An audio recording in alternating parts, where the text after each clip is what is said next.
জগৎ বড়ই সুন্দর, জগৎ বড়ই আকর্ষণীয়। এজন্যেই মন এই জগৎ থেকে ছেড়ে যেতে চায় না,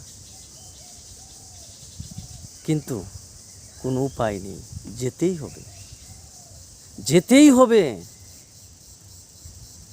এজন্যেই এই টান, এই আকর্ষণ না রাখাটাই ভালো। যত দূর, যত তাড়াতাড়ি সম্ভব এই টান, এই আকর্ষণ মুছে ফেলা, ত্যাগ করাটাই ভালো।